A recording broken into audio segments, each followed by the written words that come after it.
He brought his whole family to humiliate me, but they all stood up when my father walked in. I still remember checking my reflection in the taxi window, hands trembling like I was headed into a war zone instead of dinner. But that's what it felt like, war. I wasn't nervous because of some fancy restaurant or expensive menu. I was nervous because something about tonight felt off. Marcus, my boyfriend of nearly a year, had insisted I finally meet his family. Said it was important. But the way he said it didn't feel like love. His eyes weren't warm, they were calculating. Like this wasn't a dinner but a test I wasn't supposed to pass. The cab stopped outside the kind of place that smells like polished wood and money. I'd never been in a restaurant where even the air felt rich. Marcus had always picked me up before, held my hand, kissed my cheek. Not tonight. Tonight he was already seated with his family. I got a cold text. "We're at the table. Don't be late." And I swallowed my pride, squared my shoulders, and walked into the golden glow. There they were, Marcus at the center, like a prince, his mom and dad on either side, and his sister sipping something bubbly. He looked up as I approached, and then looked away. No smile, no warmth, just distance. His mother didn't stand, didn't even fake a smile.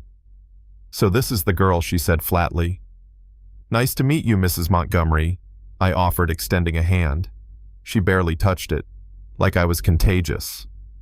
"You're late," Mr. Montgomery added, leaning back like a judge on a throne. "It's 7, I said, confused. "I thought—" "We arrive early," his daughter chimed in. "Punctuality shows discipline." The air around the table was cold, sharp enough to cut skin. I sat next to Marcus, praying he'd squeeze my hand, offer a look, anything. But he just stared at the menu like I wasn't there. When the waiter came, they rattled off dishes like seasoned royalty. I hesitated. Everything sounded foreign. "Is there maybe a chicken pasta?" His sister giggled. "Chicken pasta. Here, order the truffle risotto for her," Mrs. Montgomery said, waving me off. I opened my mouth, then closed it. No use. The food felt secondary anyway. This wasn't a meal, it was a slow bleed. "So, what do you do, Celine?" Mr. Montgomery asked, his tone lined with polite venom. "I'm finishing my business degree," I said, lifting my chin. "Studying." He raised a brow. "So, you're not working?" "I work part-time at a local design firm," I added quickly. His wife sipped her wine. "Design. How cute. But what's the real plan? Be a career woman or depend on someone else's?" I glanced at Marcus, still silent, still staring at his water glass. "I want to build something of my own," I replied.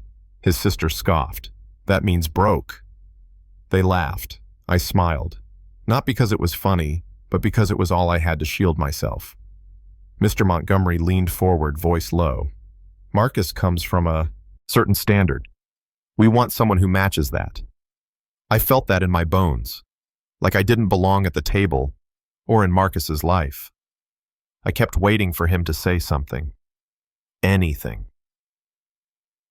Instead, I got silence. They kept going, asking what my parents did, where I lived, whether they supported me. I answered everything with grace, but inside I was shaking. "They live a quiet life," I said about my parents. "Quiet or broke," his sister laughed. By dessert, I wasn't sure what hurt more, their words, or Marcus pretending not to hear them. I excused myself, locked the bathroom door, gripped the sink. "Why did you let them do this?" I whispered to the mirror. "Why didn't you walk out?" But another voice inside me whispered back, "Because they don't know who you are, yet." My phone buzzed, a message from Marcus. "Don't take it personally. They're just like this with new people." My hand shook. "Don't take it personally." And I washed my hands, fixed my hair, and walked back to the table. Not as the girl they mocked, but as the woman they underestimated. The laughter faded when I sat down. Mrs. Montgomery smiled. "We didn't scare you off then." "It takes more than that," I replied softly. They chuckled. And then, everything changed. The front doors opened, and in walked a man who didn't just command attention, he owned it. Broad-shouldered, sharp suit, calm eyes that had seen more boardrooms than battlefields, yet walked like he won both. Every conversation stopped. Even the waiters froze. Mr. Montgomery's wine glass clinked hard against the table, because they knew who he was. James Donahue, billionaire investor, titan of turnarounds. My father. He walked past every table without a glance until he stopped at ours. Celine, he said simply. I stood. Dad. The Montgomerys gasped, almost in unison. James kissed my head gently, pulled out my chair, and sat beside me. He didn't even look at them yet. They were already shrinking in their seats. Finally, he turned. So he said, "You're the family my daughter came here to meet." Mrs. Montgomery scrambled. "We didn't know she was your—" "No," James said. "But you had a lot of opinions about what she wasn't." Mr. Montgomery cleared his throat. "We didn't mean—" "You judged her the moment she sat down," my father continued. "You mocked her, humiliated her. And the worst part, you did it while she stayed silent, gracious, dignified." The table fell quiet. Even Marcus sat stiff as a statue. "She never once mentioned me," my dad said. "You judged her based only on what you could see.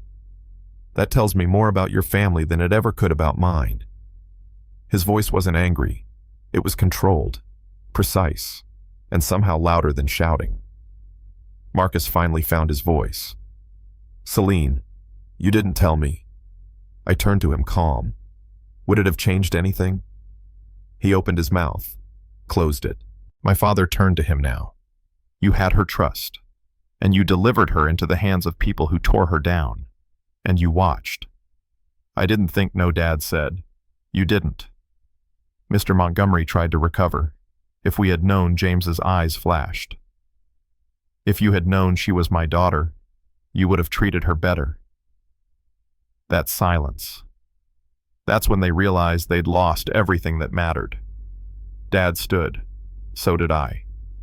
"We won't be staying for dessert." As we turned, Marcus grabbed my hand. "Please," he whispered. "Don't end this. I love you." I looked at him for what felt like the last time. Love that stays silent while I'm humiliated isn't love, Marcus. It's fear. And I deserve better than fear. He looked at my father like he was searching for backup. He got none. We walked out, left them sitting in the ruins of their arrogance. Outside, the night air was cool. I could finally breathe again. I didn't want it to happen like this, I told my father. I didn't want to embarrass them. He shook his head. "They did that to themselves. You gave them every chance to see your worth. They chose not to." I nodded, quiet, but strong. Then just as the valet pulled up, Marcus ran out. "Celine, please," he begged. "If I had known," I raised a hand. "If you had known I had power behind me, you'd have treated me with respect. But when you thought I was ordinary, I wasn't worth defending." His face crumbled. "That's not love, Marcus. That's calculation." I turned to leave, but he called out again. "You'll regret this." I looked him square in the eye. No. The only regret would have been staying. As we pulled away, I leaned my head against the window, watching the lights blur into nothing. "Dad," I asked quietly, "do you ever get tired of people only seeing your money?" He smiled faintly. "Every day. But the ones who matter, they see past it." I nodded. That night started as a nightmare. But I walked out, knowing I wasn't powerless. I was just finally done pretending to be small. Have you ever been judged before someone knew your worth, or watched someone stay silent when you needed them most? Tell me in the comments who deserves to sit at your table. And don't forget to subscribe for more stories like this, because dignity is the most expensive thing you'll ever own.